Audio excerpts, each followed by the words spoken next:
So it's still the same day. I've been cutting and paste and trying to make a whole episode, or a good length that I feel is beneficial for me. So that I don't, this is basically going to be like my journal. I've said that before, but I've never really fully went through with it. But this is basically going to be my journal, especially because I'm embarking in a whole new array of things. The baby is sleeping. She's sleeping on the bed so that she's close by. But, so when I paused, I um I was thinking a little bit about wanting to do what I wanted to do with the um quilt.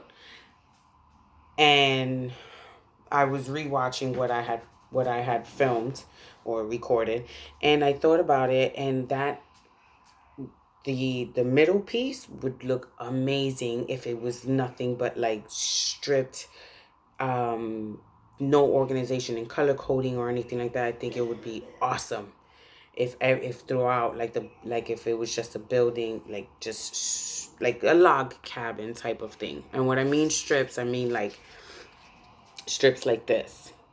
Oh, the lighting's blowing it out. But strips like this. So this is 2 by 5, I think it is.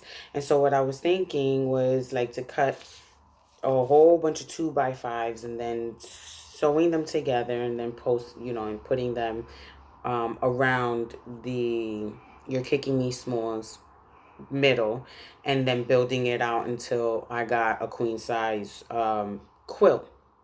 But then I was thinking that would be awesome. However, she has a lot of onesies that have sayings. So this one, I never received my acceptance letter to Hogwarts, so I'm leaving the Shire to become a Jedi. So she has like a whole bunch of like little sayings. She has one that says, I solemnly swear that I'm up to no good.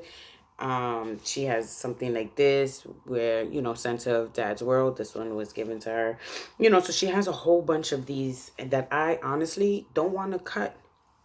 I mean, I could definitely try and make them so it comes out, like the wording comes out. She has one that says new to the crew. She has, you see, I already cut this because I was going to be making like the the block thing. See, like making the blocks and then filling it out, right? So what I decided to do was I decided to combine the both of them. So for the sayings, I'm gonna leave like this, just like the middle piece. I'm gonna leave like this, and again, like this is a collage quilt, and so there's no real rhyme or reason in terms of how the coloring is gonna go. I'm just gonna wing it and just do it to see how it comes out. I mean, she has a lot of pinks. She also has a lot of blacks. Look. I can't wait to do this, and it still smells like pee. So what I'm gonna do is I'm gonna cut for the ones that have the sayings, because I don't want to cut them up. I want to leave them intact. What I'm gonna do is I'm gonna just do the log cabin around it to a specific size. Now I'm still thinking about what size I want to make the each block, especially because now I'm changing the game up a little bit. At least if I did like 2 by 5s, then I can cut up all her clothes and then just pick them and put them and da da da da. But I want it to have some decent amount of sizing in terms of, because I'm making the log cabin block. So now I just have to figure out how I'm gonna do that.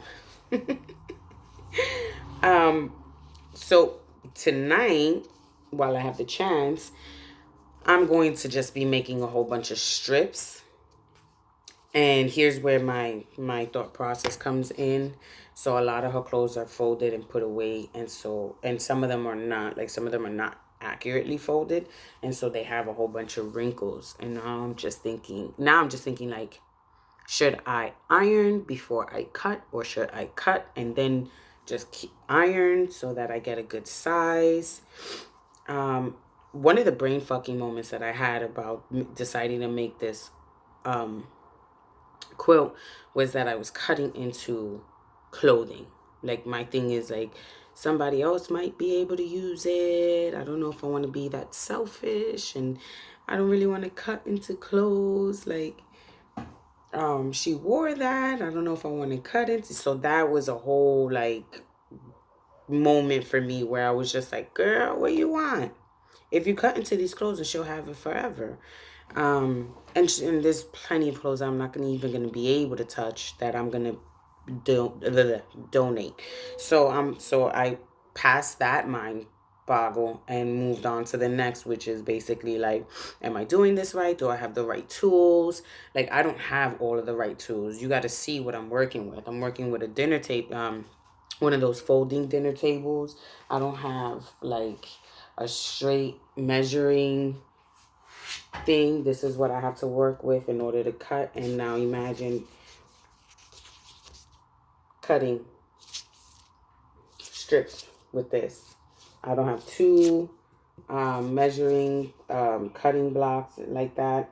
So I have to like mess with it. So that was a lot that was playing. Like, I need all of the tools. They're using all of this. You know, the people on YouTube and stuff are using these different types of tools. I need to buy those. I don't have the money to buy those. This thing is never going to get done.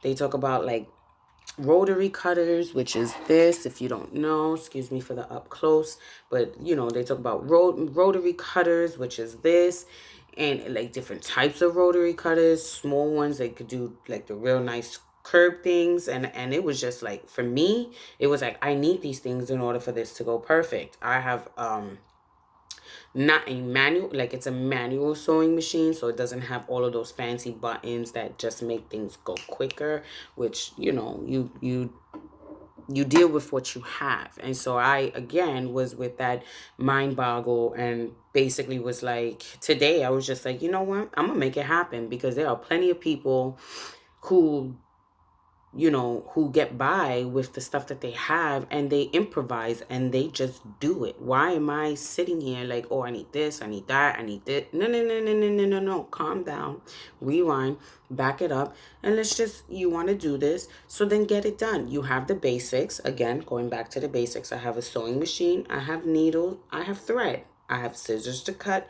You know what I mean? So I'm not lacking anything that would prevent me from making this quilt, except for the skill. And the skill comes when you practice. But I've not been practicing because I've been so like, I don't know what to do, changing my mind frequently, and can I do this? How do I do that? And then looking further into it and going like, listen, if you would have left me, honey, I would have went ahead and went into the history of when quilting started. Listen. So I stopped myself. And I said, I'm going to do this. So I'm going to late tonight work on cutting up a whole bunch of strips. I don't know how many I'm going to get done and cutting these up. I still kind of cringe thinking about cutting this. I have a Jack Sparrow, you hear me? I love him. Oh, I have a Jack Skeleton one that's airbrushed. Oh, I don't want to cut that, but I want her to have that in her quilt. So I am struggling, honey. I am struggling. But anyway, I'm taking a deep breath. And like Mr. Jack here, I'm going to experiment what I want. So until then, maybe I'll work on a little bit, and then I will post up and get some of your input. Please, if you have any ideas of what maybe can help me, I'm not even gonna worry about getting the backing to this or the bait. Like they were talking about, like you need the middle piece, and then have like the fabric for the backing. Look, I'm not like, I was like, I need all of this all right now before I make this quilt. I'm not even doing that. I'm gonna get the top done first, and then the next step is get I don't even, batting is called. Get the batting, and then once I get the batting, then or you know, I could get the batting and the backing, which is just a whole big thing of fabric, so that I can close up the quilt. So one step at a time. So step one, cut strips. cut rectangles and squares, sew them together, and do it as I go. Step 2, not there yet. Let's see what happens. But that is really it for right now. Thank you so much for listening to my babble. I appreciate you all, and I'm wishing you all the very best in 2020. Final, live life and love it to the fullest.